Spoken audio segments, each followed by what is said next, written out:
Pourquoi on fait de l'anxiété? On s'est rendu compte dans la préhistoire que l'humain avait une tendance à évaluer le danger dans son environnement, parce qu'évidemment, ça permettait d'assurer sa survie. Mais avec l'évolution, le cerveau ne s'est pas adapté à la même vitesse que notre environnement, ce qui fait que notre cerveau a encore tendance à chercher le danger autour de lui pour s'en protéger. C'est donc un mécanisme de protection que nous avons. Sauf que, généralement, il n'y a pas de danger si menaçant que ça autour de nous. Alors, notre cerveau, comme il ne trouve pas le danger autour de lui, il a une tendance à en créer. L'autre chose qu'il faut savoir, c'est que l'humain a une tendance, évidemment, à essayer de régler les problèmes pour assurer sa survie. Et une fois qu'un problème est résolu, au lieu d'être heureux, au lieu d'être reconnaissant de la résolution de la problématique, il tombe rapidement dans l'ennui. Parce que le bonheur, en général, fait en sorte qu'on va avoir des hormones beaucoup plus tranquilles et des neurotransmetteurs beaucoup plus tranquilles au niveau de notre cerveau et de notre corps.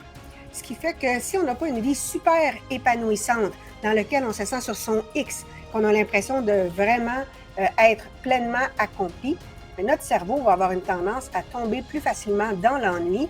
Et là, pour assurer sa survie, parce que l'ennui, c'est une menace pour le cerveau, pour assurer sa survie, il va donc se mettre à faire de l'anxiété, à inventer des scénarios catastrophes en se disant que ça va aider à se préparer si jamais la situation survient. Or, 95 à 99% de ce que l'on imagine ne surviendra jamais. Donc, ça ne permet pas de se préparer à l'avenir. Tout ce que ça fait, c'est gâcher le présent et faire en sorte que notre corps va sécréter des neurotransmetteurs et des hormones de stress qui, à la longue, nous rendent malades. Donc, en effet, on se sent vivant.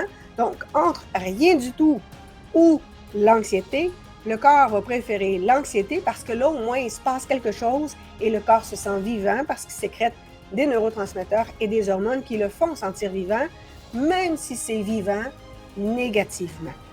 Donc, ça veut dire que pour stopper l'anxiété, il faut donc créer une vie rêvée.